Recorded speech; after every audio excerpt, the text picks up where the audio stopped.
boa tarde a todas. É uma alegria, né, abrirmos aqui essa 15ª edição do Conversa com o Escritor, Conversa com Escritora, que hoje recebe essa literatura potente, né, da Micheline Veronsky, essa pernambucana, mas, sobretudo, né, escritora do mundo. Micheline, boas-vindas, suas palavras iniciais aí, para a gente começar a jogar a conversa dentro aqui, falar sobre poesia, falar sobre leitura, sobre a tua escrita, não é? Sobre esse período de isolamento também, mas, sobretudo, trazer aqui, não é, essa literatura através dos temas que você difunde tanto aí, para a gente conhecer um pouco mais, fazer com que esses estudantes da escola pública, da Escola de Referência Ensino Médio Dom Vital, os professores que aqui estão também, possam conhecer mais sobre essa escritora. Oi, boa tarde. Boa tarde, Marcelo. Quero começar agradecendo o convite. É um convite que me deixa muito, muito feliz, principalmente por ser ligada a uma biblioteca de uma escola pública, de Casa Amarela, bairro onde eu morei, quando morei no Recife, um bairro qual eu gosto muito. E quero saudar a todos e todas, todos, e agradecer a presença de vocês, e é isso. Coisa boa, Micheline. Você fala aí de São Paulo, né? Que similitude aí guarda essa cidade grande, né? Esses concretos aí com a tua Arco Verde. Eu costumo dizer que São Paulo é uma cidade bem pequena, para alguns. É uma cidade gigantesca para uns e bem pequena para outros. São Paulo, para quem precisa, por força do trabalho, atravessar, né, a extensão da cidade, pegando vários transportes públicos, é uma cidade muito grande. Para quem não precisa, para quem vive mais no bairro, que é o meu caso, é uma cidade muito pequena. Então, nesse sentido, São Paulo, para mim, é uma cidade pequena, porque eu conheço os meus vizinhos, eu conheço as pessoas da padaria. Então, é uma cidade que, nesse aspecto, e lógico, isso tem um aspecto, tem um recorte de classe, né, terrível, mas nesse sentido é uma cidade na qual eu consigo transitar bem, como uma cidade pequena. Você tem dito, sempre que perguntada, sempre que indagada, né, sobre a tua escrita, sobre a identidade dessa tua escrita, e se você é uma escritora pernambucana, se você é de Arco Verde, você sempre disse que você é de si mesma. Sim. Não é? Eu achei isso muito representativo, muito bonito, né? Mas, assim, que geografia é essa? É possível desnudar um pouco dessa intimidade? O seu primeiro livro era A Geografia Íntima do Deserto. Você poderia falar um pouco sobre esse si própria, esse eu, e estabelecer essa ponte com esse primeiro livro? Eu acredito que eu sou atravessada pelas paisagens, né? Quando eu digo que eu sou uma escritora de mim mesma, eu tenho muita noção de que essa subjetividade que me pertence é uma subjetividade atravessada pelas paisagens. É uma história que é atravessada pelo sertão. O sertão é muito marcante né? Riobaldo que o diga.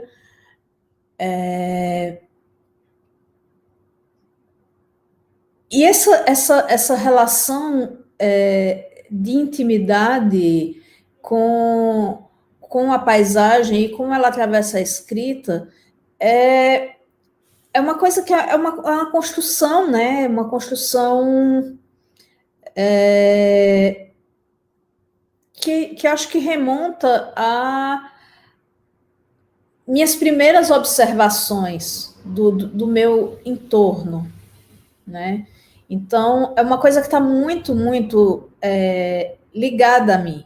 Eu sempre, onde quer que eu vá, onde quer que eu esteja, eu sempre vou ser uma pessoa do sertão, né? Talvez se eu pertencer a algum lugar, se existe algum lugar de pertença nisso tudo, de pertença social, de pertença política e de pertença íntima, seja essa paisagem do sertão.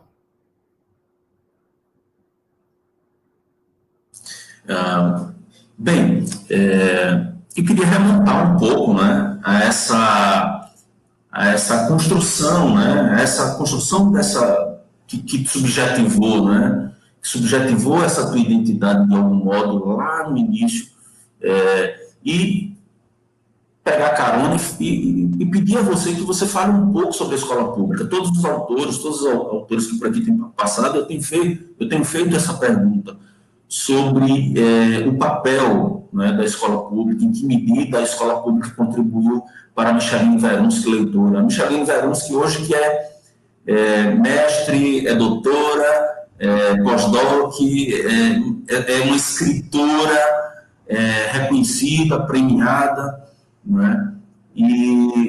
Mas houve um processo de construção. Eu queria que você falasse um pouco sobre isso e da importância da escola pública nesse processo de construção, de consolidação desse sujeito, né? Desses sujeitos.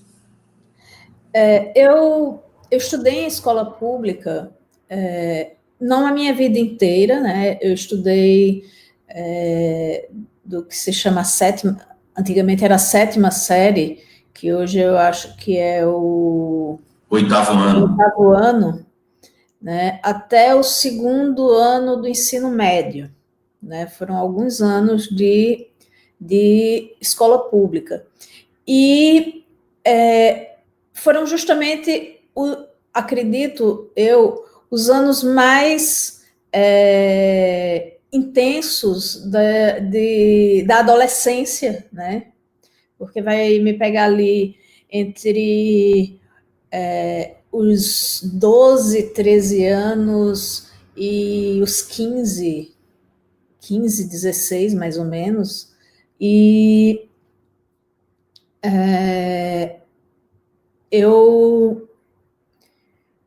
uma das coisas da qual eu recordo muito dessa vivência da escola pública é da biblioteca. Era uma cidade pequena, nós fomos morar lá por força do trabalho do meu pai e da minha mãe, e havia duas escolas, uma escola de ensino pré-escolar, né, os primeiros anos, uma escola municipal e uma escola estadual, que era de ensino fundamental 1 e 2 ensino fundamental 1 e 2 e ensino médio. Eram as únicas escolas da cidade.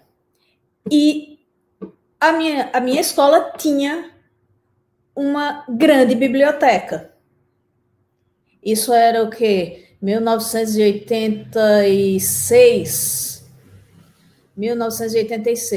Então, vários livros que foram importantes e vários autores que foram importantes na minha formação, eles vieram daquela biblioteca, daquela escola pública. Depois, quando nós voltamos a morar em Arco Verde, tivemos a biblioteca do SESC, que também foi muito, muito importante. Mas a primeira noção de biblioteca, e de uma biblioteca da qual eu me sentia parte, né, foi nessa escola, na Escola José Emílio de Mello, em Tupanatinga, e nessa biblioteca. Então, por exemplo, um dos autores dos quais eu recordo ter lido lá foi Edgar Allan Poe. Sem falar nos suplementos de literatura que a escola recebia. Então, vários autores e várias referências eu tive a partir dessa biblioteca. Ok. Eu imagino que ter acesso a esses equipamentos, né, e aos livros ali, né, que eles deve, de algum modo, você falou do Edgar Allan Poe, deve de algum modo ter contribuído para a tua escrita. Sim, sim. Eu queria completar que, além de ex-aluna da escola pública, eu também fui professora muitos anos da escola pública. Um tema presente. Oi, não estou te ouvindo. Oi, consegue me ouvir agora? Sim. Pronto. Pode falar. É que houve realmente um probleminha rápido aqui, mas já foi restabelecido. Além de ex-aluna da escola pública, eu também fui professora muitos anos da escola pública. Era uma coisa que eu queria completar. Ok, compreendi. E imagino que você conheça a escola pública, né? Como ninguém. A sua formação é história, não é isso? Sim, minha formação é em história. História. E aí, como é isso? Como foi que você tomou esse gosto pela leitura? Queria que você falasse um pouco sobre isso, mas fazendo um paralelo também, uma vez que você é professor e conhece o chão, né, da sala de aula, o que fazer também para estimular em nossas crianças e nossos jovens esse prazer, essa afeição pela leitura literária? Eu fui levada à literatura pela minha mãe. Eu costumo dizer isso sempre que me perguntam, mas muito, muito cedo, minha mãe começou a ler para mim. Mas ela não lia literatura infanto-juvenil, desculpa. Ela lia também infanto-juvenil, mas uma das memórias mais antigas que eu tenho é de minha mãe lendo poemas de um livro de Álvares de Azevedo, sim, de Álvares de Azevedo, e eu devia ter entre 5 e 6 anos. Aos 10 anos, ela leu comigo, eu não entendi muito bem na época, depois eu fui reler, mas ela leu comigo Dom Casmurro. Então, meu pai ia para Recife e ele trazia muitos livros para mim. Então, dentro de casa, eu tive esse suporte, né, de pessoas que estavam me incentivando, me instigando à leitura. Estudando na Escola José Emílio de Mello, aquela escola pública a qual eu me referi, eu tive um professor de português que foi uma peça fundamental na minha formação. Por quê? Porque ele trouxe livros para a sala de aula, né, para discussão, de uma forma totalmente diferente da que outros professores tinham trazido até então. Então, com esse professor, nós fomos ler Cândido, de Voltaire, nós fomos ler O Menino do Dedo Verde, de Maurice Druon, nós fomos ler... acho que nessa época já Feliz Ano Velho. Então, e tudo isso suscitava discussões dentro de sala de aula, julgamentos, júris, né? Júris simulados a respeito, e tudo isso trouxe um outro gosto pela literatura, não se tornou aquela coisa chata que às vezes a gente, enquanto estudante, ou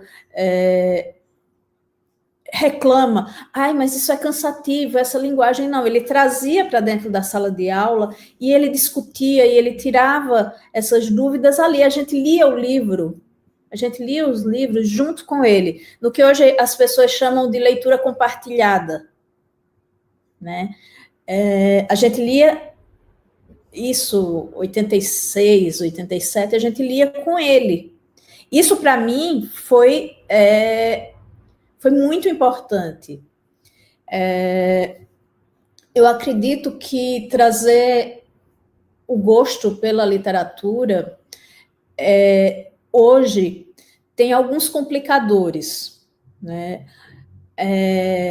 Eu não vou, de forma nenhuma, demonizar a tecnologia, né? A tecnologia é só uma ferramenta que a gente tem, como um garfo, uma colher. O uso que a gente... Se eu pegar a minha colher e enfiar no olho do outro para arrancar o olho do outro, a minha colher vai ter perdido o sentido para o qual ela foi criada, né? Mas a gente vive num tempo em que a atenção ela é muito fluida, né? Ela escapa muito rapidamente. Isso não só para crianças e adolescentes, mas para os adultos também. Cada vez é mais difícil a gente manter o foco. E a leitura, ela exige paciência, ela exige foco, ela exige pesquisa, né? A leitura literária te leva a procurar outros significados das palavras, dos conceitos. E isso dá um certo trabalho. E tudo é muito rápido. O que você diz hoje, amanhã você já esqueceu. O que você leu hoje na tela ou fora da tela, amanhã você já esqueceu, porque a gente está vivendo uma revolução tecnológica que exige uma adaptabilidade de nossas percepções e do nosso cérebro, que são que talvez ainda não tenham encontrado lugar. Então, eu acredito que o desafio da escola e de pais interessados em que os filhos leiam é muito maior hoje do que era 20, 30 anos atrás. Entretanto, eu acredito também que o livro e que a literatura, seja a prosa, seja o poema, seja a crônica, ela tem seu grau de sedução que não vai permitir que essas linguagens morram ou desapareçam com o advento das novas tecnologias. Eu não acredito nisso, que vai desaparecer. Eu acredito que vai fisgar quem tem que ser fisgado, né? Nem todo mundo vai ser um leitor de literatura. Eu acho que a gente tem que ter essa humildade de que para alguns não interessa. Como assim? Eu acho a matemática muito bonita. E quando eu paro para ler a filosofia da matemática, eu fico muito encantada, mas eu não tenho nenhuma aptidão.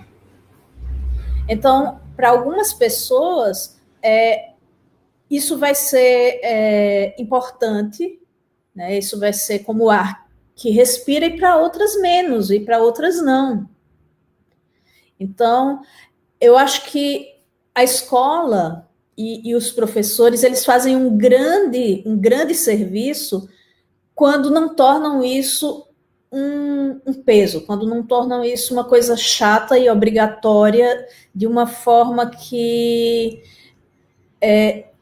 que dispare alguns gatilhos, sabe? Então, eu acho que a grande virada é tornar prazeroso e deixar e mostrar que isso tem um grau de sedução capaz de fisgar o leitor. Não sei. Então, Micheline, eu fiquei curioso, porque você tocou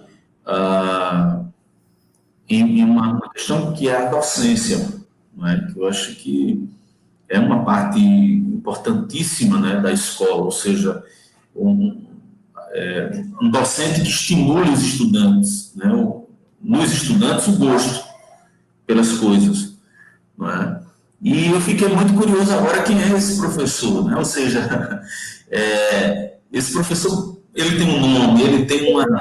E assim, por que eu acho que isso é importante, né? Que a gente demarque essas coisas? Porque a docência, e você conhece a realidade da escola pública, porque nela esteve, né, durante um bom período, em muitas situações o professor ele é a parte menos reconhecida, não é? As pessoas embalam os pacotes de ONGs que vêm com currículos formatados, com esses dispositivos tecnológicos a que você se referiu, imaginando que o ser humano, ou seja, a função do professor, ela é prescindível, quando, na verdade, o que a gente precisa investir é neste ser humano, né? Neste profissional, sobretudo, para que a gente tenha uma escola melhor. Queria que você, se possível, retomasse um pouco isso, e a gente está comemorando agora os 99 anos, né, se o Paulo Freire estivesse vivo. Próximo mês a gente vai fazer uma edição comemorativa do Dia do Professor, e aí a gente vai trazer um grande pesquisador, que é o professor Walter Coan, para falar exatamente sobre o Paulo Freire, sobre o educador venezuelano lá, o Simão Rodrigues, que foi o tutor do Simão Bolívar e tal. Então, eu queria que você falasse um pouco sobre isso, porque, pelo que eu vi e pelo que você disse aí, da maneira como você contou, esse professor foi muito importante para a tua vida, para o que você é hoje. Sim. Esse professor, eu dediquei um dos livros da minha trilogia infernal, que é uma série de romances nos quais, entre outras coisas, se fala da violência estrutural do Brasil, né, passando pela violência agrária, a violência contra a mulher e a violência de Estado com a ditadura. E eu dediquei um dos volumes a ele, ao professor Francisco Galindo, de Arco Verde, um professor inesquecível. Que bonito, né? Bem, eu imagino, né? Você imagina, não, você já disse aí, o professor Galindo, ele foi essa pessoa que fez um trabalho que aí permanece, que está aí em você. Mas aí eu queria saber um pouco. Você foi, querendo ou não, pelo que eu vi aí, privilegiadíssima, porque você tinha pais que traziam textos, livros extremamente densos, Dom Casmurro, não é? Eu fiquei aqui, Álvares de Azevedo, não é? Aí você falou do Edgar Allan Poe e de outros autores aí eu fico pensando, aí a gente vai para a tua literatura, vê que você foi... não sei, mas parece que houve uma influência muito forte nesse sentido. Eu falo dos temas, né? Porque são temas recorrentes nas obras, pelo menos desses dois últimos autores, o Edgar Allan Poe e do Álvares de Azevedo. Eu queria que você falasse um pouco sobre essa Michelle Verons, escritora, que começou ali a escrever os primeiros poemas, os primeiros versos aos 10 anos de idade. É muito precoce essa moça, né?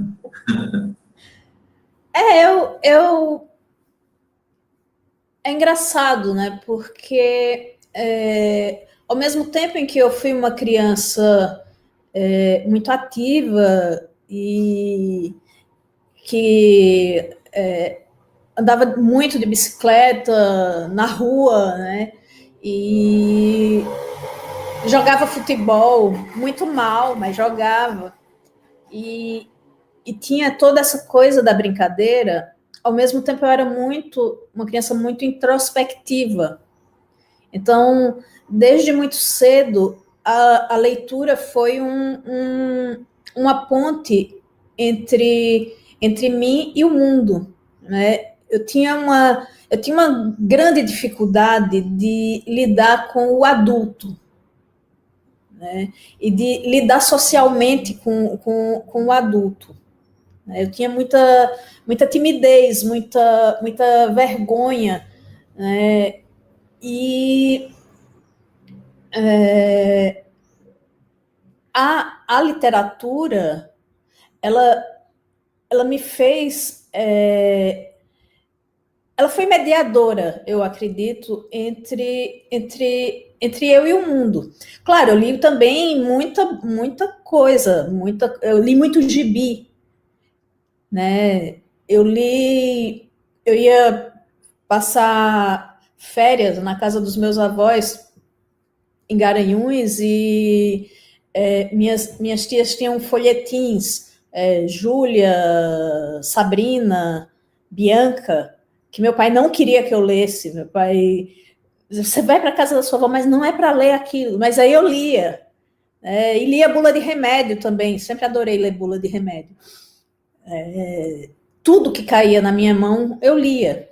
Então, sim, tinha esses autores, né? Eu tinha uma curiosidade muito grande, né? E tinha também uma coisa de querer escrever como aqueles autores, né? Então, ontem eu estava arrumando a minha estante e achei não, estava lá, abri os cadernos que tem poemas meus desde 1982, que é quando eu completei 10 anos.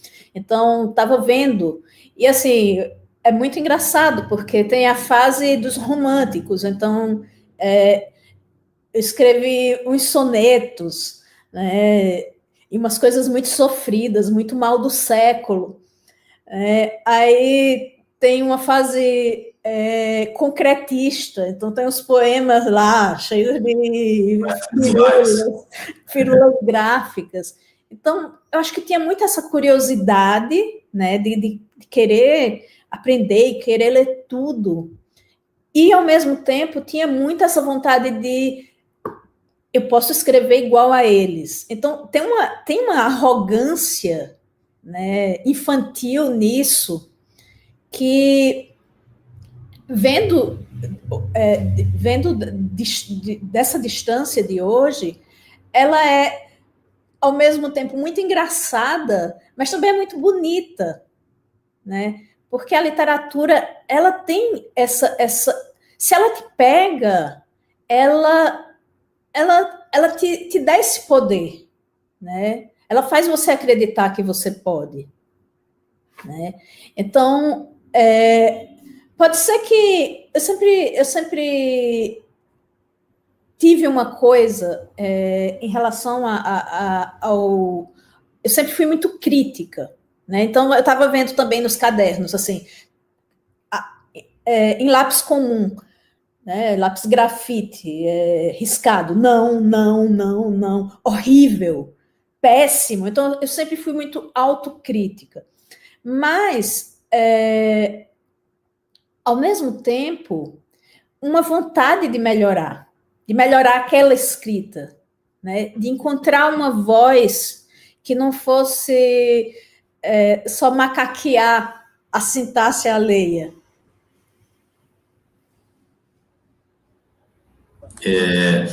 Eu escarafunchando, né, coisas sobre você e tal, eu vi uma imagem muito bonita, porque é você contando a história do seu pai já, né, bem depois, ele mandando para você o seu caderno. Sim. Né? em que você fez o seu primeiro romance, né, vamos dizer assim, e do quanto você falava dessa arrogância, que eu particularmente considero extremamente necessário e importante, né, nessa fase, e desse arrobo, né, infantil, porque imagino que aí que começa a se construir, começa a se constituir, né, esse eu escritor, né, esse eu escritora. Então, eu queria fazer esse registro aqui. Se você quiser desenvolver alguma coisa a respeito desse caderno, desse romance, meio que você até disse que é meio a lá José de Alencar e tal. Acho que foi o último presente que o meu pai me deu antes de falecer. Isso foi alguns meses antes, acho que talvez uns 6 meses, um ano antes dele falecer. Ele, arrumando algumas coisas em casa, ele encontrou esse caderno que ele tinha me dado de presente lá em 1980, 81, por aí. Era um livro caixa. Antigamente não tinha caderno capa dura, né? Então, o que tinha os cadernos capa dura que existiam eram os livros caixa. Então, ele me deu um livro caixa, que é gigante, sim, e eu comecei a escrever nesse caderno. Então, tem um romance lá, um romance que se passa lá no século XIX. Então, está cheio de senhores, jovens, vosmecê. Então, tem toda aquela linguagem rebuscada, né, de um português mais castiço, que eu nem sabia escrever direito, mas que eu macaqueava. E tem também uma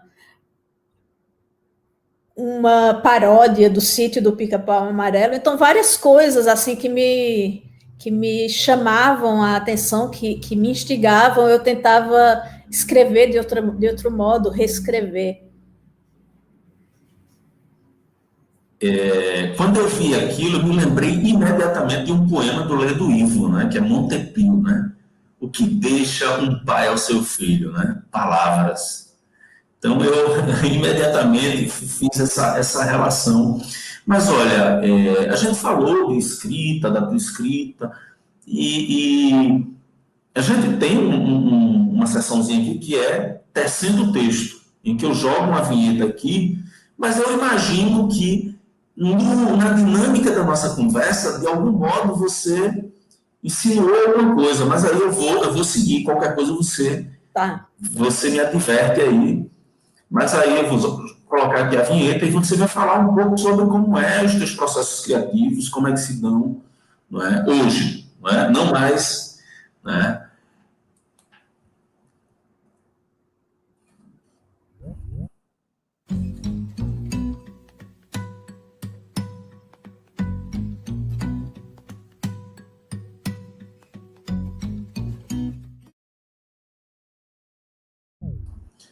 Contigo. Eu escrevo poesia e escrevo prosa, né? São dois processos bastante distintos. De todo modo, tanto para poesia quanto para prosa, eu sou uma escritora que é a visão me mobiliza, né? Eu acho que um dos sentidos, o que mais me mobiliza é a visão e, em segundo lugar, a audição. Então, por exemplo, eu estou aqui, eu estou de frente à minha janela e tem uma bananeira lindíssima que tem um cacho de bananas e um coração de bananeira. Isso é o tipo de coisa que me faz pensar, que detona alguma alguma coisa. Um poema recente que eu escrevi, eu não vou lembrar agora porque eu não decoro meus poemas,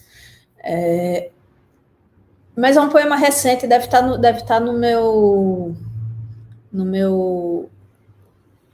Não, ele foi para uma antologia organizada pelo Manuel Ricardo de Lima.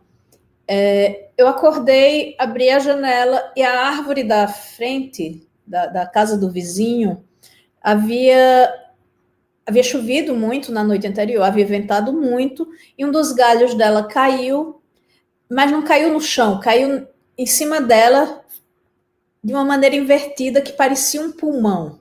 Então, essa imagem é uma imagem que fala para mim. Então, a partir dessa imagem, eu construí o poema. Então, grande parte dos meus poemas são detonados por imagens. Por exemplo, um poema longo que é O Observador e o Nada, foi publicado como livro. Uma das imagens dele era uma imagem que há anos antes de eu escrever o poema, era uma imagem que me perturbava, vamos falar assim, que é eu voltando para casa à noite em Arco Verde, numa rua próxima à minha, havia um monte de cacos de garrafa de cerveja no chão. E a garrafa de cerveja ela tem aquela cor meio caramelo, né? Uma cor escura. E, por algum motivo, eu fiz uma associação desses cascos de garrafas com baratas, com cascas de baratas. E essa imagem me perturbava há anos, e, sei lá, perturba, você fica pensando naquilo, de vez em quando aquilo vem, aquilo te atravessa, e você, tá, de novo essa imagem. Aí um dia eu sentei, e a imagem encontrou o lugar dela, que era o lugar do poema. Então, os poemas, eles se dão mais ou menos assim, né? Não dá para dizer que é exatamente assim, mas é mais ou menos assim, se for para colocar em palavras. Claro, não são só imagens, algumas situações, algumas coisas, algumas notícias também entram nesse caldo. Já com a prosa é diferente. Com a prosa surge uma história. Geralmente essa história te leva para uma pesquisa, me leva para uma pesquisa, e é uma coisa diária, né? De construção de um mundo que precisa ficar de pé. Então, é um trabalho, eu não vou dizer que ele é mais intenso, mas ele tem uma outra arquitetura. Uma outra arquitetura que é, de certo modo, mais exigente. Por que mais exigente? Porque para eu escrever um romance, eu tenho que ficar horas e horas e horas sentada, eu tenho que dedicar um tempo de pesquisa, um tempo de tela. Então, fisicamente, a prosa é mais extenuante, né, do que o poema. O poema é uma coisa que não é que ele nasce, não é assim, como esse exemplo dos cascos das cascas de baratas e das garrafas de cerveja. Ele te mobiliza de outra forma, ele fica ali fermentando, pode levar anos. Às vezes você não sabe o que é, às vezes eu acho que eu estou ficando maluca, a pessoa está pensando em casca de barata e garrafa de cerveja, a pessoa maluca, né? O que é que essas duas coisas têm relação? É um caso de poesia. Então, são processos e procedimentos que são diferentes e que exigem uma disposição mental, emocional e corporal diferentes. Né? Então, é um trabalho físico também. As pessoas se tem muito uma ideia de que o trabalho do escritor, o trabalho do poeta, do romancista, do cronista, é um trabalho mental somente? Não, é um trabalho físico, porque aquilo exige do seu corpo, né? Exige, e é cansativo também, né? As pessoas às vezes não têm muito essa noção de que está tudo aqui. Não está tudo aqui. Você precisa mobilizar muitas coisas dentro dessa composição corporal, emocional, mental que te forma. Você precisa mobilizar muitas coisas. É um trabalho diferente, talvez, em certos aspectos de outros trabalhos, mas é basicamente um trabalho também braçal. Ok, Michelina, eu quero aproveitar para dizer às pessoas que estão no chat agora que as inscrições para o sorteio, né, do livro da Micheline, elas estão abertas ainda, tá certo? A gente vai sortear aqui um livro, Maravilhas Banais, que vai ser dedicado, né, e remetido pela própria autora. A gente precisa só ver aí os correios e essa coisa da também, e em razão disso pode demorar um pouco, mas é isso, a gente está sorteando e tem 13 minutos aí. O sorteio vai fechar às 18 horas, foi programado para fechar às 18 horas, então quem puder, quem desejar, vai lá nesse link que eu disponibilizei agora no chat e se inscreve, tá? É rapidinho. E, bom, você estava falando aí, Micheline, e me ocorreu uma lembrança que é bem recorrente nas falas dos autores, das autoras que por aqui passam, que é sobre essa como é que eu diria, esse duplo, né, da transpiração e inspiração. Pelo que você me disse aí, obviamente que ambos são revestidos, né, parece-me que dessas duas coisas, desses dois, mas a poesia é um, não sei se a palavra produto é mais adequada, mas foi o que me veio agora. É um produto da inspiração, mais da inspiração do que propriamente da transpiração, por ser, via de regra, uma coisa mais, um gênero mais curto, mais breve, aquela coisa que soco no estômago. Eu não acredito muito nisso, não, assim, de que seja... É porque eu não sei, eu não sei exatamente o que é inspiração, sabe? No sentido de que... No sentido usual, né? Porque, você veja bem, um poema como o Observador e o Nada, eu não sei precisar exatamente quantos anos ele passou sendo trabalhado, né, mentalmente até ele ganhar forma. Então não dá para falar numa inspiração disso, dá para se falar num trabalho mental, né? Nem sempre consciente, nem sempre consciente. Ontem eu peguei um livro de um poeta cubano chamado Nicolás Guillen, e ele fala de um poema, um livro dele, né, que é o Motivos de Som, e ele fala de que um dos poemas se chama Negro Bem Bom, ele estava num estado entre a vigília e o sono, quando veio um verso, né? Quando veio esse verso, precisamente. E ele acordou e ele sentou e ele escreveu o livro. Foi inspiração? Não acredito nisso. Eu acredito mais nesse trabalho mental que nem sempre é consciente, de que você vai juntando material, e esse material ele vai se amalgamando de formas que você às vezes não consegue explicitar. Em determinado momento ele encontra a sua forma, Eu tenho vários poemas que também acontecem, que surgiram desse modo também, de um estado de vigília, entre a vigília e o sono, ou até mesmo sonhados. Ah, você se inspirou? Não, eles estavam ali, estavam fermentando. Estava ocupando ali, estava ocupando Aqui a gente usa quarando, né?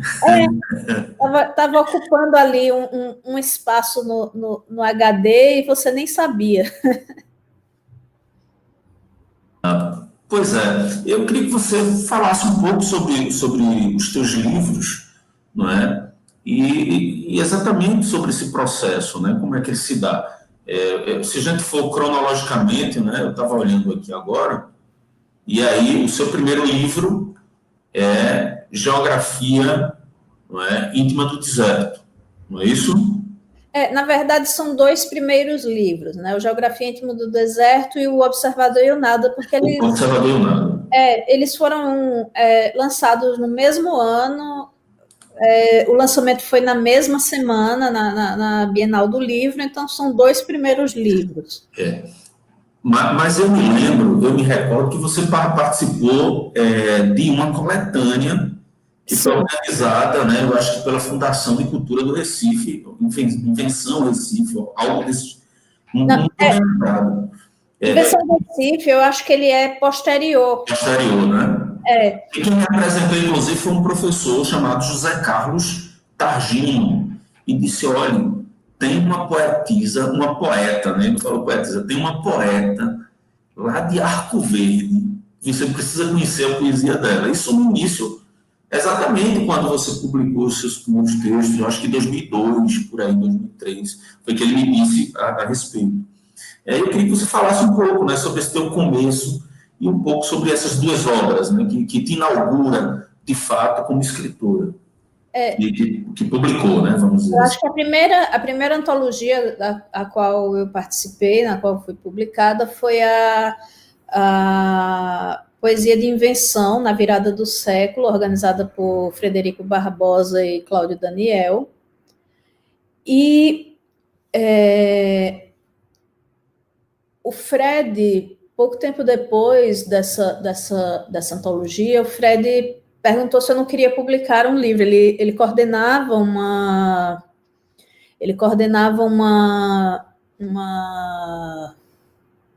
coleção na editora Lande e me convidou, perguntou se eu tinha.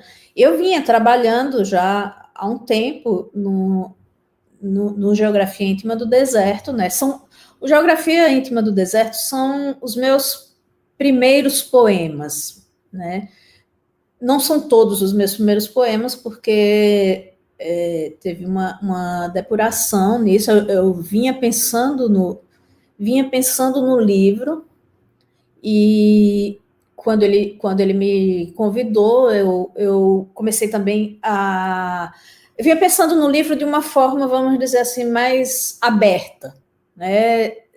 De um modo que esse livro... Eu tinha essa temática, a temática do deserto, né? Era uma temática cara naquele período, né? Essa coisa do atravessamento da paisagem.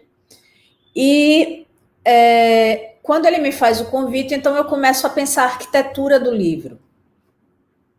O livro é publicado em 2003 e, paralelamente a isso, surgiu esse poema chamado O Observador e o Nada, que era diferente de tudo que eu tinha escrito até ali. Nessa época, eu tinha um diálogo muito forte com Mário Hélio, jornalista de literatura e cultura, e eu enviei esse poema para ele, e, na verdade, o livro... eu não sabia da publicação desse livro, O Observador e o Nada. Ele disse que tinha uma surpresa para mim e tal, então foi um livro do qual eu não participei. da feitura dele. Na verdade, uma semana antes do lançamento, o editor da Bagaço me ligou para acertar as questões ligadas à publicação desse livro, e eu achei que ele estava falando do livro da Lande, né, do Geografia Íntima do Deserto. Então, conversei com ele e tal, e em determinado momento falei no Geografia Íntima do Deserto, ele disse, não estou falando desse livro, estou falando do outro. Eu disse, mas que outro? Aí ele me disse, mas não disse qual era o livro. Disse, não, você se entende com o Mário Hélio. Eu liguei para Mário Hélio, que história é essa de livro tal, não estou sabendo. O cara me ligou, ele, não, tem um livro seu que vai ser lançado tal dia, ele te falou a data, te falou o horário, esteja lá. Então, eu só soube que livro era lá na Bienal do Livro, eu não sabia, né? Então, foi de fato uma surpresa. E é um livro do qual eu gosto muito, né? É um poema do qual eu gosto muito, e a parte do fato de eu não ter participado da feitura dele, me alegra que ele tenha sido publicado e bem publicado. Daí o trabalho, né, do editor, né? Ele teve aquele olhar delícia. Eu vou soltar aqui um depoimento. Tá. O professor e crítico literário Fábio Andrade, Querido, sobre a poesia, sobre a obra, né, especialmente a poesia da Michaline Veronsky, ele que é um dedicado pesquisador e estudioso sobre o texto da Michaline.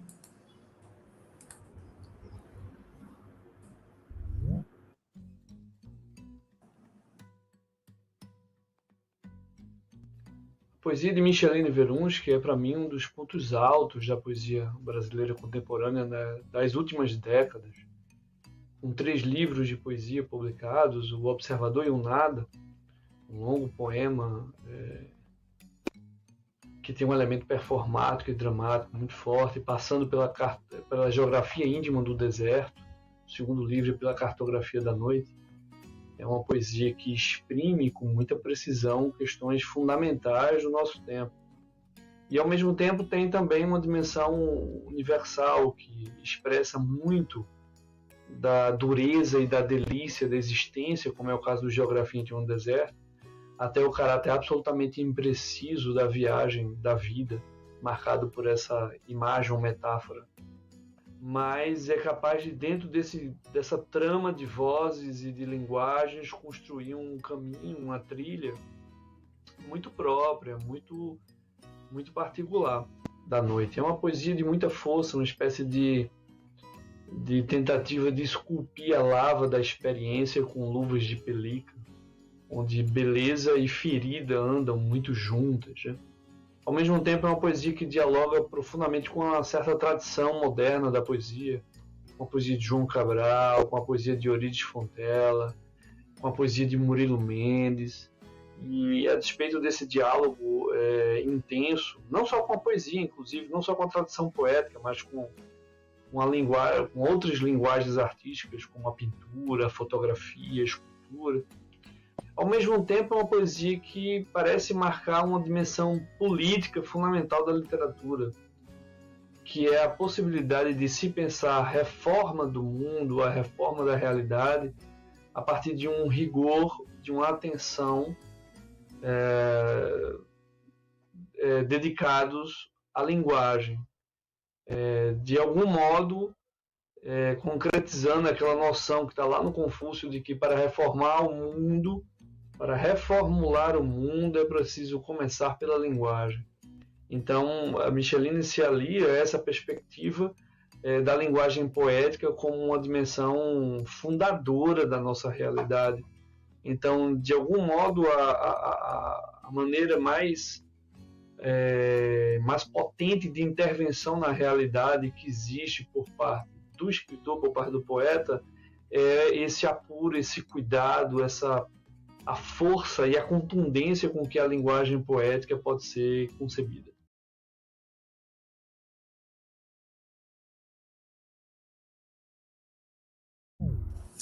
E então, Michele? O Fábio é um querido, um pesquisador muito sério, né? Ele tem, né, um trabalho de crítica muito importante, e no qual ele incluiu o meu trabalho literário. Eu só corrigiria que acho que são 5 livros de poemas agora, né? Tem a Geografia Íntima do Deserto, O Observador e o Nada, a Cartografia da Noite, B de Bruxa e Maravilhas Banais. Mas como ele trabalhou criticamente, mas esses primeiros livros, eu creio que é o escopo. Fico muito feliz de reencontrar o Fábio assim, à distância, e é uma pessoa de quem eu gosto muito, e agradeço pelas palavras. É sempre muito bom ser lido pelo outro e ser criticado pelo outro, né? A crítica, ela ilumina, pelo menos para mim, para o meu trabalho, ela ilumina pontos dos quais eu nem sempre tenho total, vamos dizer, clareza.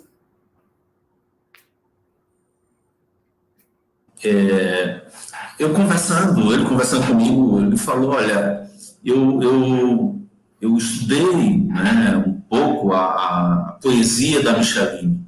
E aí você vê pelas referências que ele traz aí, o Murilo Mendes, a Euridice Fontela, o próprio João Cabral. Eu queria que você falasse um pouco sobre esses nomes, né? E eu imagino que isso seja uma pergunta recorrente, não é? De se estabelecer, que se estabelece com a tua poesia, que, se possível, tu falasse um pouco para a gente a respeito. Sim, Cabral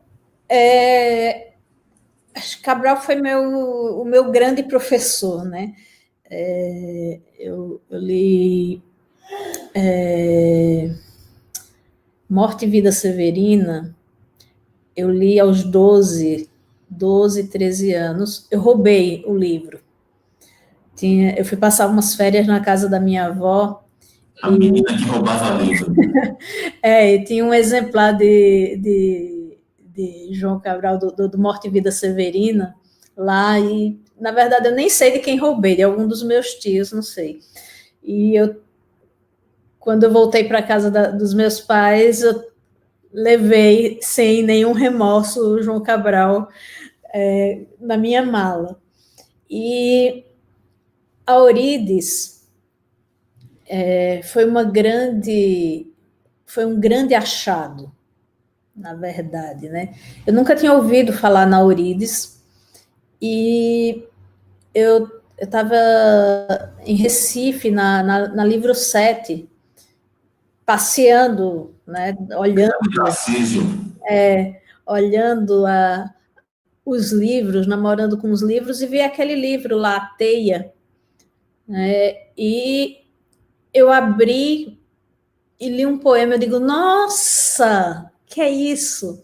Aí li mais outros, são poemas curtos, né, os poemas de Teia. Eu disse, não, esse eu comprei. Eu não roubei do Tarcísio, embora fosse quase uma instituição pernambucana roubar livro na Livro 7, né? Esse eu comprei. E tenho até hoje o exemplar. Murilo Mendes também, uma das minhas... São tantas referências, na verdade, né, que você vai costurando ao longo da vida, né? Referências mais antigas, referências mais recentes, né? A gente não para, né, de aprender e de costurar essa coxa de retalhos, né? Parece que é uma grande coxa de retalhos que a gente coloca nos ombros, que a gente vai, à medida que a gente vai arrastando essa coxa, a gente também vai adicionando outros retalhos e outras costuras e outras referências. Eu vejo muito que você... veja, ele trouxe aí 3 referências, dois homens e uma mulher. E lendo, ouvindo algumas coisas que você fala, que você diz, eu vejo uma similitude, assim, né, no jeito, né, com a Aurites, né, porque o Jô Soares, certa vez ela foi entrevistada pelo Jô Soares, e aí ele perguntou, você quer que eu chame de poetisa ou poeta? Ele disse, não, pode me chamar de poeta. E aí ele disse, pois porque poeta não tem sexo, não é? Ela disse, não, poeta tem. A poesia que não tem sexo, né?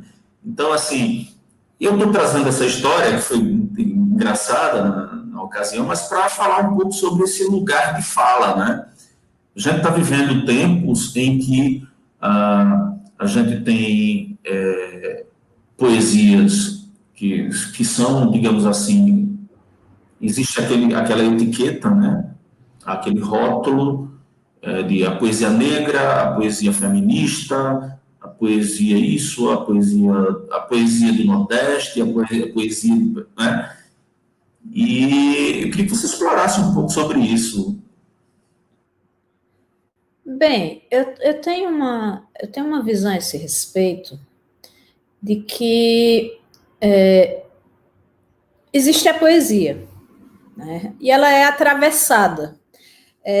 A minha poética é atravessada por quem eu sou, é atravessada pelo meu gênero, é atravessada pela minha história política, afetiva, social, mas ela não é representativa do meu gênero. Eu não escrevo uma poesia feminina, eu não acredito em poesia feminina, isso falando da minha experiência. Eu escrevo poesia, eu escrevo romances, que são escritos por uma mulher. Então, eu tenho uma poesia escrita por uma mulher e atravessada pelas circunstâncias de ser mulher nesse tempo. Mas eu não faço poesia feminina, como eu não faço também poesia branca, como eu não faço também poesia materna, coisas que atravessam a minha existência nesse momento, né? Mas circunstâncias sociais, políticas, biológicas, que atravessam esse ser que eu sou e que, sob determinadas perspectivas, vão aparecer no meu texto, mas que não definem o meu texto. Esse é o meu posicionamento a respeito desse tema, é um posicionamento político. Tem o fato também de eu ser feminista, mas eu não escrevo poesia feminista. Eu escrevo poesia, escrevo literatura, escrevo para leitores de todos os leques, dos amplos leques. Acho que é isso. Ok. Veja, eu penso que agora a gente pode mergulhar um pouco, né, na tua prosa, né, falar um pouco mais sobre a tua prosa, mas eu quero trazer aqui 2 perguntas. Né? Uma é da professora Lenice Gomes, ela é coordenadora de biblioteca numa escola de referência ensino médio aqui em Recife, chamada Santa Paula Fracinete, e de uma colega da minha cidade, de Vitória de Santo Antão, que é a Aline de Moraes. Ela é advogada, mas ela integra um clube de leitura, né? Então, chama-se Coletivo Caos Literário. Então, vou soltar aqui, porque eu imagino que a partir dessas perguntas a gente pode começar a falar um pouco sobre os temas da tua prosa.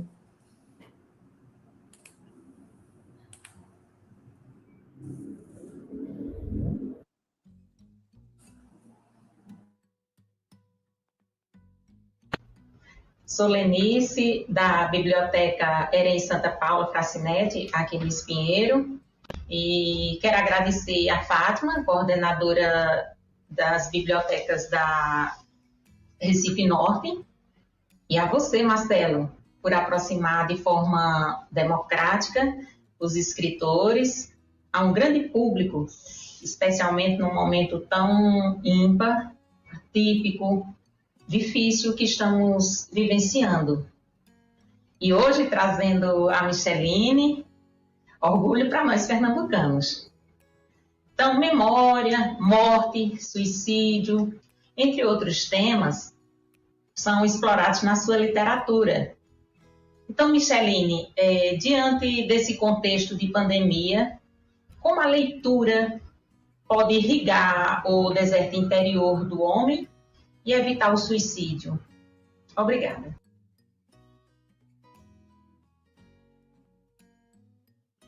Boa noite, Micheline. Meu nome é Aline de Moraes, eu sou advogada, falo aqui de Vitória de Santo Antão, e eu pude perceber que nas suas obras você trata de temas que são sensíveis e que são tabus ainda em nossa sociedade, a exemplo da morte. Diante disso, já que estamos no mês do Setembro Amarelo, eu gostaria de saber de você qual a importância da literatura no combate ao suicídio.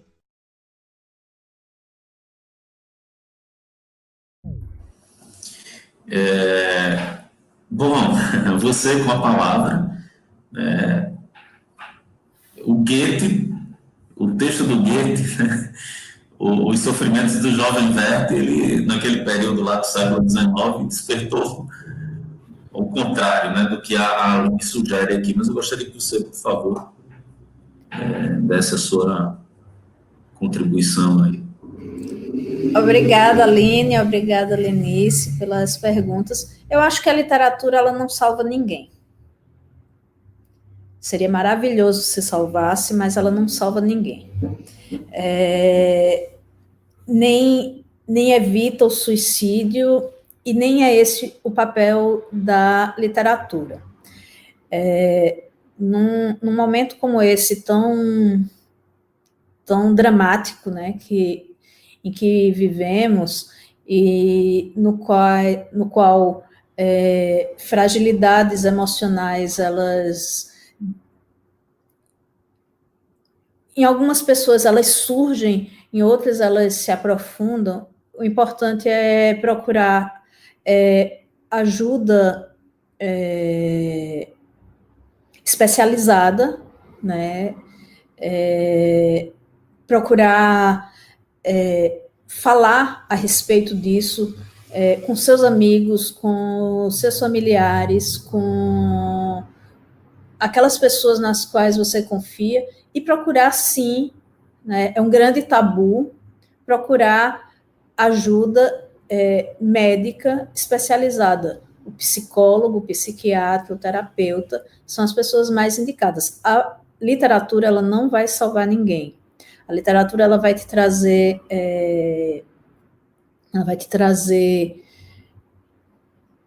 questões, ela vai te trazer inquietações, ela vai fazer você mover coisas dentro de você, mas não é papel da literatura salvar, né?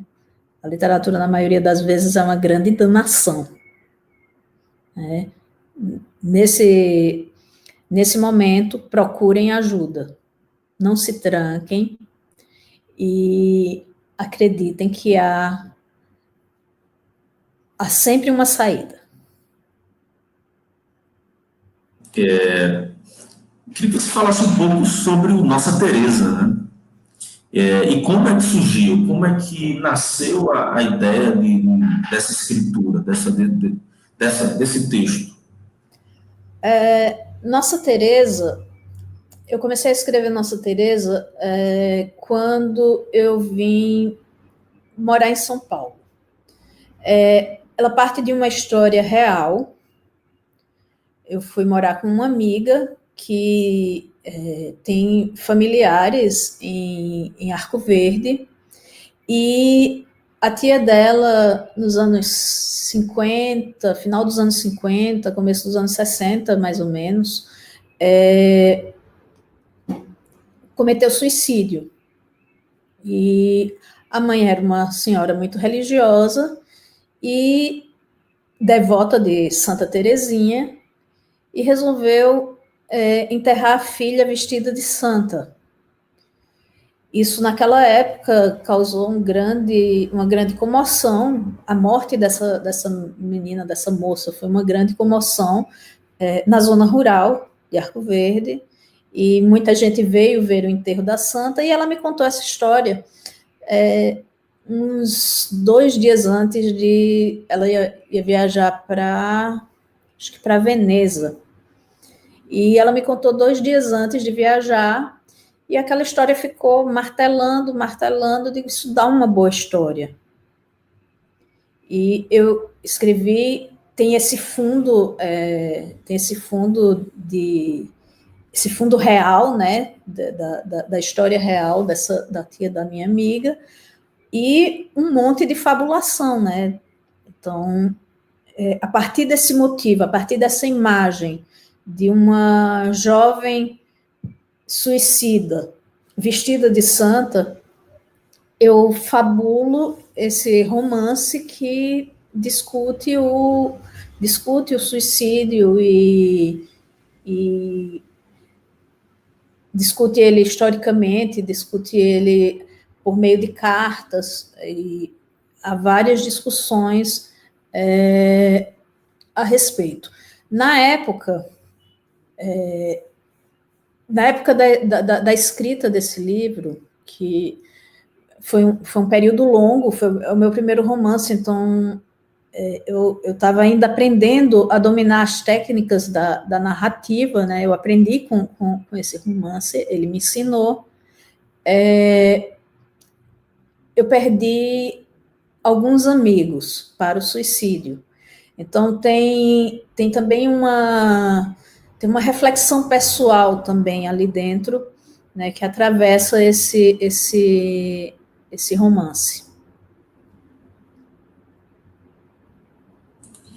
Ok. Eu estava, enquanto você falava sobre o romance, não é? E eu estava vendo aqui, você ganhou com esse, não é? Você foi a sua obra, né? Na verdade, Nossa Teresa Vida e Morte de uma Santa Suicida, foi publicado em 2014, e ele venceu o Prêmio São Paulo de Literatura de 2015. Antes disso, ele recebeu, ele foi agraciado pelo edital da Petrobras Cultural, em 2011. Né? Eu recebi uma bolsa que me permitiu finalizar esse livro, finalizar e publicar esse livro. Ok, aí a minha pergunta, né, qual a importância desses concursos e dessas bolsas para o escritor, ou para o jovem escritor, aquele que está começando agora, esses editais, o que você diria sobre Eu diria, institutos? se inscrevam. Editais, bolsas e premiações, eles são muito importantes. O Brasil é um país muito grande, que lê pouco e que conhece pouco da sua literatura contemporânea. Esses editais e premiações, eles têm essa qualidade, né, de dar evidência não só àquele autor, mas a todo mundo que se arrisca a fazer literatura contemporânea num país continental como o nosso. Então, eu já fui de júris de algumas premiações, inclusive eu já fui do júri, antes disso, eu acho. Eu fui do júri do Petrobras, do antigo edital, né, que não existe mais, da Petrobras, e me espantavam algumas coisas. Por exemplo, me espantavam, mesmo eu sabendo da quantidade de escritores, de jovens escritores pernambucanos. No ano em que eu fui do júri, eu me espantei com a pouca quantidade de inscritos nesse edital.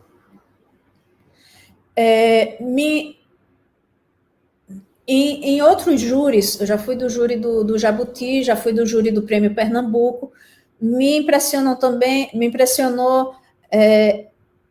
em vários outros prêmios e editais, como mulheres se inscrevem pouco. Se inscrevam, mulheres. Vocês precisam se inscrever, vocês precisam acreditar.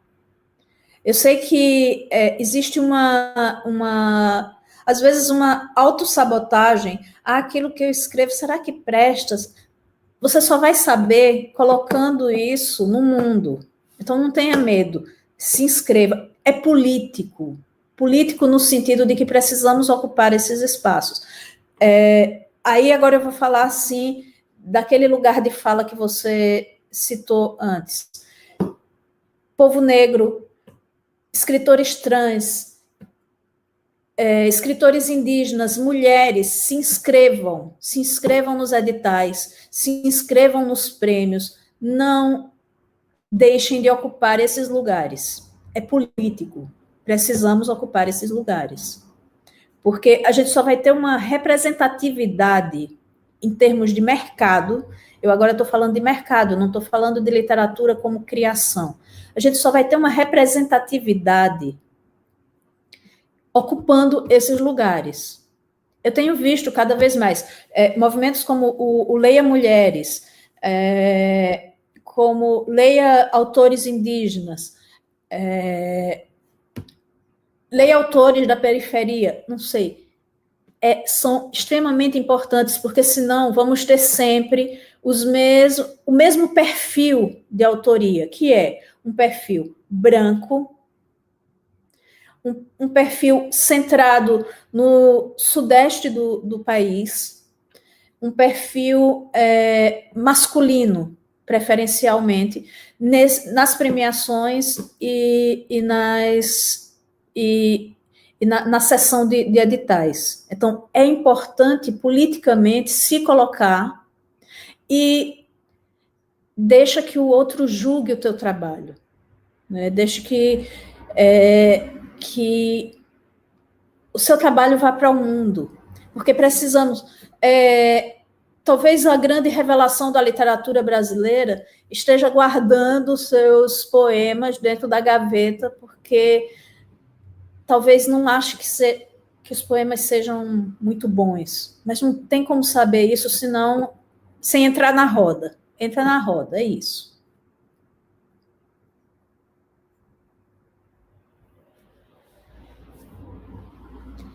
Eu queria saber de você o seguinte, veja, você foi publicada em Portugal, na França, na Espanha, no Canadá, nos Estados Unidos, pelo que me consta, né?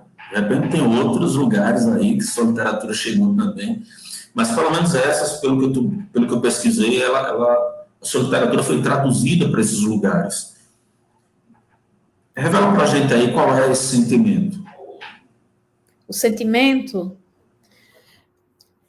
Eu vou te contar uma história que aconteceu há 2 anos. Eu recebi um e-mail de uma tradutora do País Basco.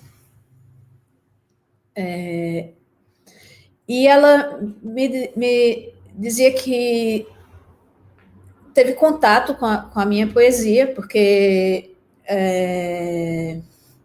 os meus poemas foram traduzidos para o espanhol e para o basco, para a língua basca, e ia haver um concurso, e ela queria, o concurso era de tradução de um livro, não era tradução de poemas, era tradução de um livro inteiro, e ela queria traduzir, para participar desse concurso, o meu Geografia Íntima do Deserto, que foi publicado em 2004, em 2003, desculpa, 2003. Então, quase 20 anos depois, esse livro que foi publicado ali no comecinho do século XXI, instigou uma tradutora lá do outro lado do Atlântico a traduzi-lo para uma língua que é uma língua a qual eu não domino, que é uma língua interessantíssima, inclusive, né?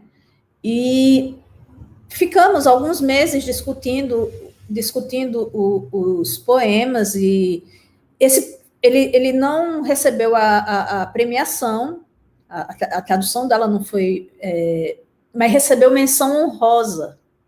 Então, é muito, sim, gratificante que um poema seu comova alguém em qualquer lugar, seja em Caicó ou seja no País Basco, entende? Porque é uma coisa que, sei lá, eu escrevi lá, sei lá, com 19, 20 anos, dentro do meu quarto, lá em Arco Verde, numa madrugada quente, sabe? Então, sim, tem uma coisa tem uma vaidade, claro, nisso, mas tem muito mais um sentimento de que você jogou uma flecha e essa flecha continua em voo, sabe? E depois que eu morrer, essa flecha vai continuar em voo. E enquanto existir essa palavra, enquanto existir esse mundo, a gente não sabe até quando, né? Vivendo esse apocalipse que a gente está vivendo, mas enquanto existir isso, essa flecha está em voo, isso é muito bom. Eu acho que não existe premiação melhor para um trabalho do que ser lido.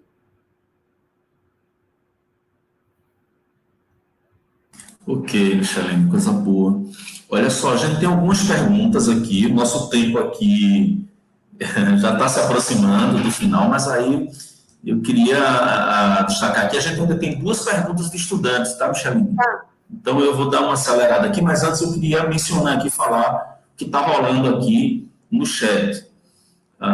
Nós temos aqui a presença do Lucas Rafael Barbosa, da Ingrid Apuc. O Lucas Rafael Barbosa é um estudante do 7º ano da cidade de Monteiros, na Paraíba, e ele está com a professora dele, a Ingrid Apuc, né?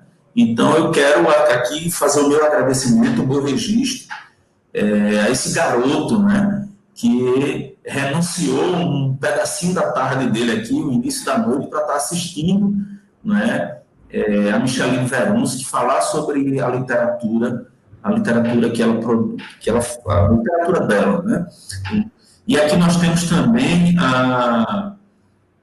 deixa eu ver, a Débora Duarte, marcando presença, a Graziela Souza, a Francilene Lima, que é a nossa gestora escolar, a Gibicleide Flávia, que é coordenadora de biblioteca da Escola de Referência Ensino Médio, Poeta Manuel Bandeira.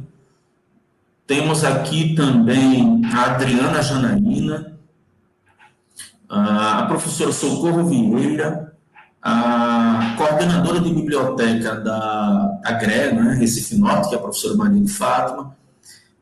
Deixa eu ver mais alguém aqui. A nossa estudante, né, uma Kailane Albuquerque. Seja bem-vinda. Gratidão por você estar aqui, Kailane.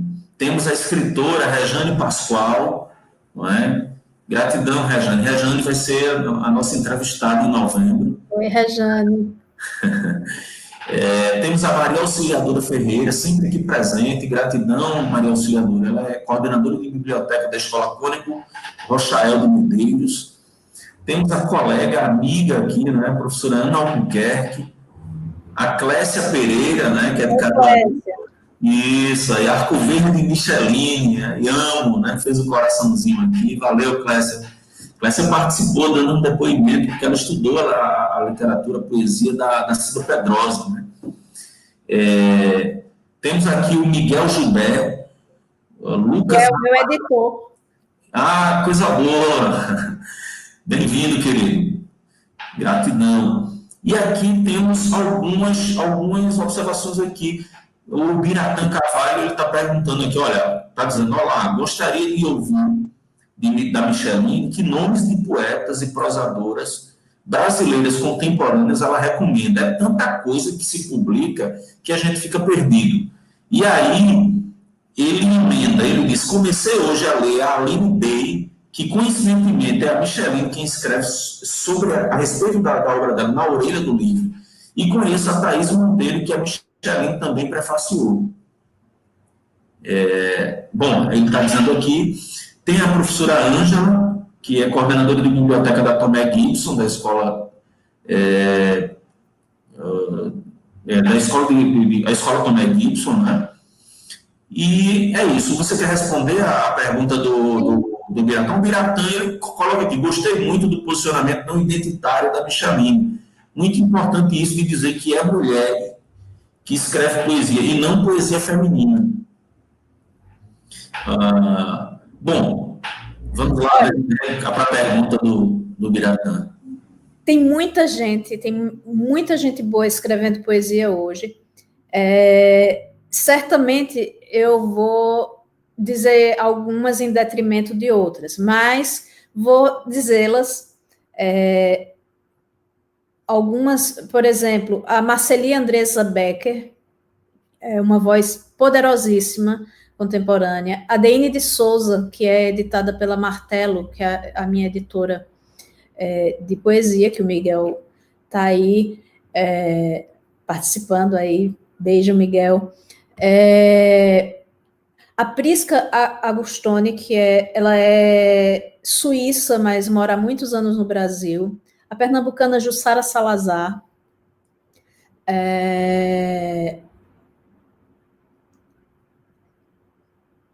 Nossa, tem muita gente. Acho que já dá para começar, né?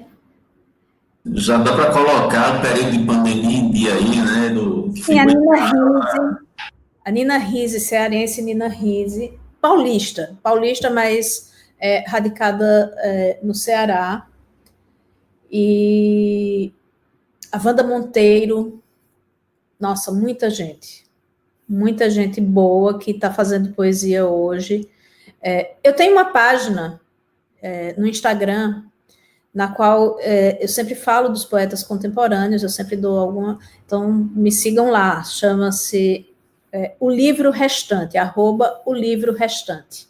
Sempre tem umas dicas de leitura e autores contemporâneos, ou não, por lá. Fiz meu comercial. Não, fica à vontade, é isso mesmo. Tem muita coisa boa e isso precisa ser compartilhado, né?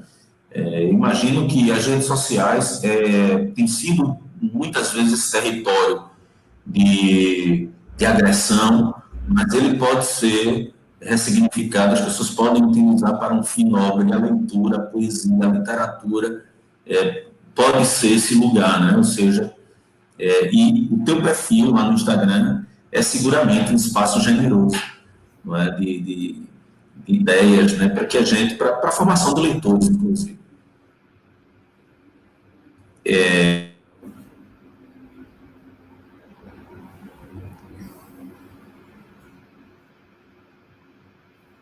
Deixa eu só concluir alguma coisa aqui do chat, que tem alguma coisa ainda, que é o seguinte, cadê? A Daniela Silva diz, muito bacana a participação da Micheline Verunski, muito bacana termos papo inteligente nos fins da tarde, de tarde das segundas, torcendo para ganhar o livro. Torça aí, vamos torcer. Daqui a pouco a gente vai ter esse sorteio. O Murilo Costa perdeu o prazo para concorrer ao livro, né? Porque o livro, esse prazo a gente encerra às 18 horas, Murilo. Então, no próximo encontro, você fique aí atento. A gente vai ter a participação do escritor Rafael Gustavo na próxima edição. E aí, fica atento, tá? Temos aqui A Elineide Carvalho, né? Marcando presença aqui, a amiga Elineide Carvalho, gratidão, querida. E deixa eu ver mais aqui. O Biratã dando retorno, dizendo que, agradecendo e dizendo que adotou tudo, viu, Michelinho? O Judas Tadeu Gomes, educador de apoio lá da Ellen Silvio Rabelo, aqui sempre presente, gratidão, Judas. E temos aqui a Amora, Maria Simone marcando presença, e o Murilo Costa novamente aqui. Bem, Michelinho, eu vou colocar agora as perguntas, não é? Das estudantes. Deixa eu só recuperar o link aqui, porque por alguma razão eu perdi para compartilhar, na verdade, essa participação das estudantes. A gente vai ter a participação hoje de... Deixa eu ver aqui o link. Ok.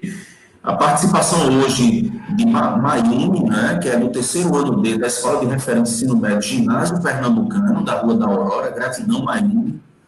E da Ana Clara, que é terceiro ano A, da Escola de Referência Ensino Médio Oliveira Lima.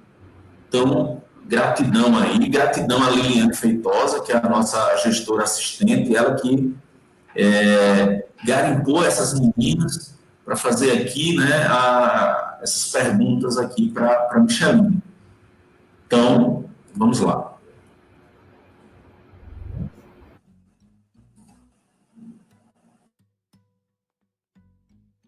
Oi, meu nome é Mayumi, eu sou terceira anista na EREM Ginásio Pernambucano Aurora e é uma honra estar participando do Conversa com o Escritor. Eu sempre tive uma relação muito boa com a literatura, leio desde muito nova. Comecei lendo livros como Pequeno Príncipe, depois fui me apaixonando pelas poesias e todos os outros gêneros de livro.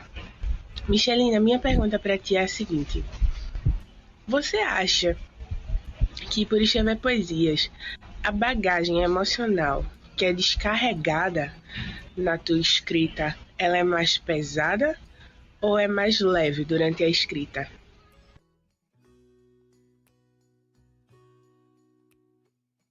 Olá, gente. Me chamo Ana Clara, estudo na EREM Oliveira Lima. E, bom, a minha relação com a literatura ela é bem antiga. Eu, desde muito pequenininha, sou completamente apaixonada por poesia e desde muito pequena também escrevo. Queria agradecer de todo o coração este momento por estar participando. E, bom, a minha pergunta é: como que foi o seu primeiro contato com a literatura?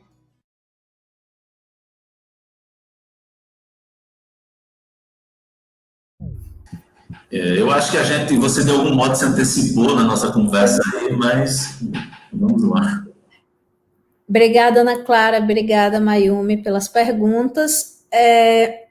Mayumi, então, eu não consigo pensar numa descarga emocional, porque é como, não sei, é como fazer um origami ou como construir uma casa. Você trabalha, então eu não tenho essa relação daquilo que eu escrevo de ser um desabafo, um trabalho no qual eu me livro de coisas que, sabe, é outra relação. Lógico, há uma necessidade, há uma urgência que impele a escrita, mas não necessariamente como um descarrego emocional. E sobre o primeiro contato com a literatura, eu já falei aqui no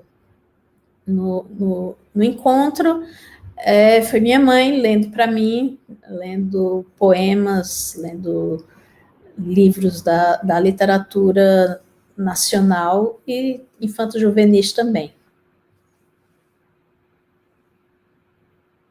Ok. A gente vai para um momento que é bem aguardado, né?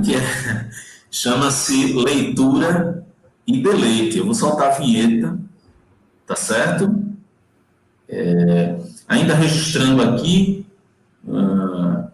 a Elineide fala o seguinte: parabéns pelo canal, sempre com grandes escritores e escritoras, com conversas reflexivas. E aí eu quero aproveitar para convidá-los, né, para seguir, né, para se inscrever em nosso canal. Se inscrevam em nosso canal, fazer aqui, né, essa propaganda também de seguir o nosso perfil no Instagram e nos acompanhar também em nossa fanpage no Facebook, tá bom? Deixa aqui eu soltar aqui a vinheta da leitura e deleite.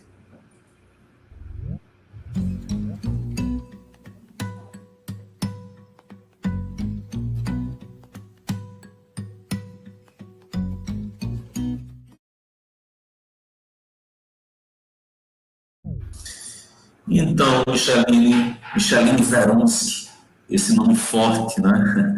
É um momento bem esperado, bem aguardado, que é quando o autor, a autora, né, lê para a gente os seus textos. Então, fique à vontade.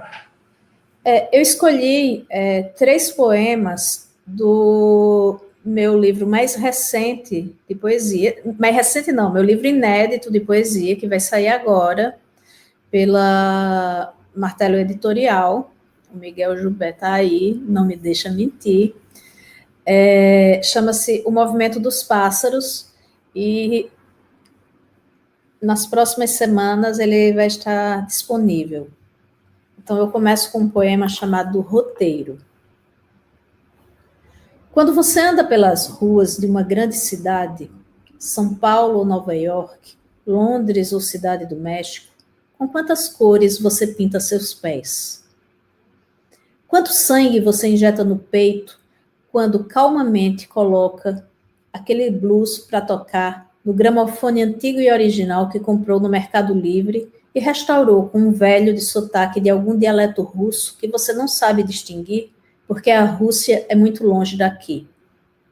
Todos os dias você migra.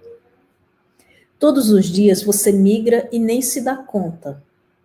Todos os dias procurando um refúgio mais ou menos seguro num país que não é o seu. E, no entanto, pés pintados, sangue traficado, você mesmo, não passa de apenas mais um romano de livro didático, temendo pela invasão dos bárbaros e sofrendo antecipadamente pela queda do império. Quando meu avô chegou a esse país, era para escravo que o queriam, como aos outros antes dele. Esse sobrenome que hoje carrego pelos corredores da universidade, pelas calçadas de outono com meu cachecol de tricô e, sobretudo, profundamente azul, atravessou o mar, fugindo da fome na velha Europa. O mar, um vasto espaço cercado de piolhos e cólera. Toda a terra é feita dessa gente que se move.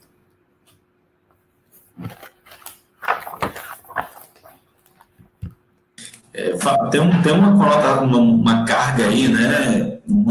Tá muito conectado, né, com esses nossos tempos aí. Tá sim. O livro é um livro sobre esse tempo que nós vivemos. E tá bem bonito, modéstia à parte. Eu imagino. Mas pelo o trabalho da edição e do Iano, que é o ilustrador, então tá um livro muito, muito gracinha. Coisa boa. O país impossível. O meu país é uma nuvem, ou uma bolha de água. Pisar no que se esfacela corta os pés, disse-me um dia alguém coberto com um manto de sombras e flores. Fotos da guerra estão espalhadas na mesa da cozinha, no meio dos panos de prato, aqueles com estampas de gansos e patos selvagens. O meu país é uma nuvem, e ela se dissipa. O meu país é uma bolha, e ela se desfaz. Não é um tiro o que se escuta, são milhares de asas anunciando outro voo.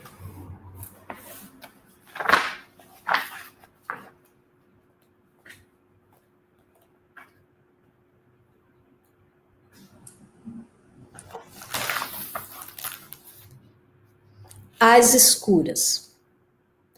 É preciso escrever o pouso do mesmo modo que se escreve o voo.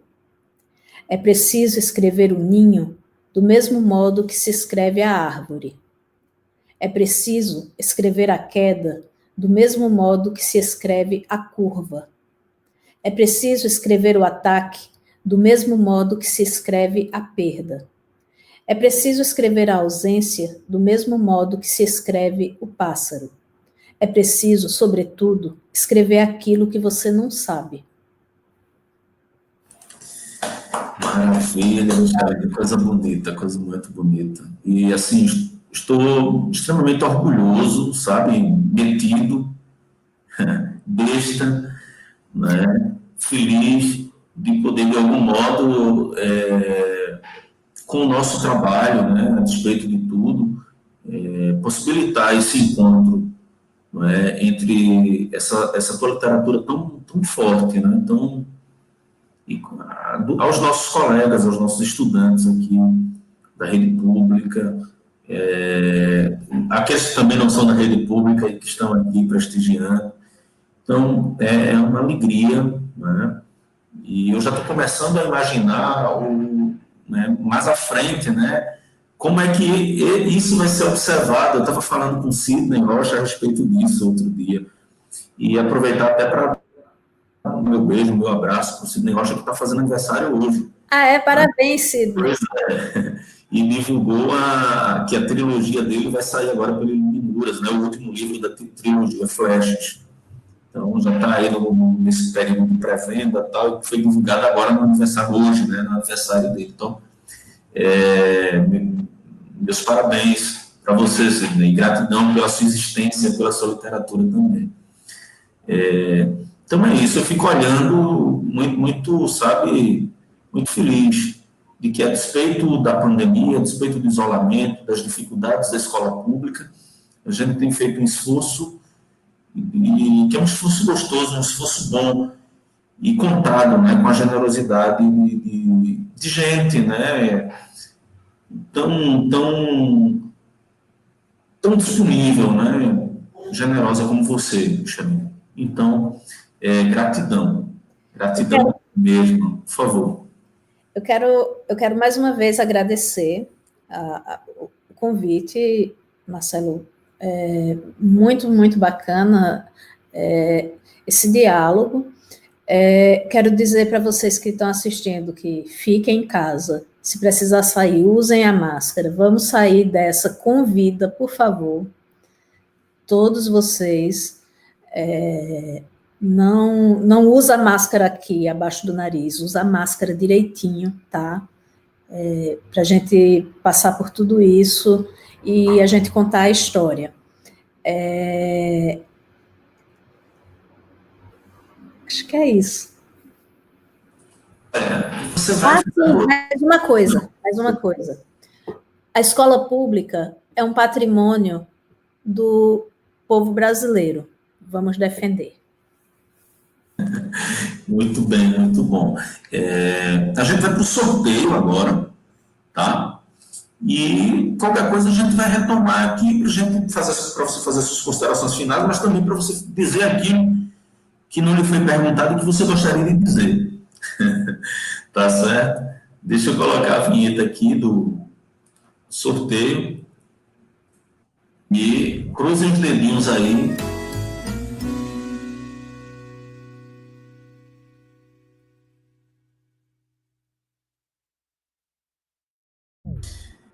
Porque agora a gente vai sortear. Eu não vou compartilhar aqui, tá, gente? Tivemos 31 participações e eu vou girar aqui o sorteador.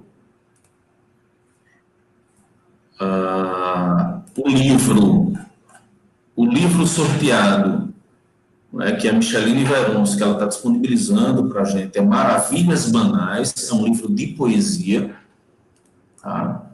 E vamos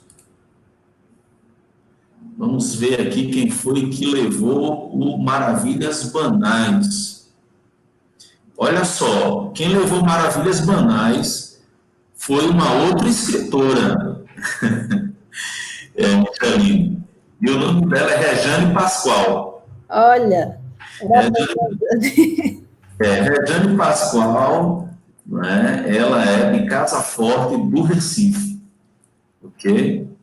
E a dica que ela trouxe aqui para a gente convidar, é Miró da Muribeca para ser entrevistada. Olha, Rejane, é um desejo antigo, tá? Vamos ver se a gente consegue aí, não sei. Mas é isso. Gratidão, parabéns a Rejane Pascoal, né? Parabéns a todos que participaram, né, desse momento, nosso agradecimento. E aí, as considerações aí com você, Micheline. Eu quero desejar uma boa noite para vocês e leiam literatura contemporânea, leiam literatura brasileira, leiam poesia. E, sobretudo, né, Micheline, nesses tempos, resista, né? Resista. Gratidão a todos. Até a próxima segunda-feira, às 17 horas, quando receberemos o escritor Rafael Gustavo. Tá? Gratidão, Micheline.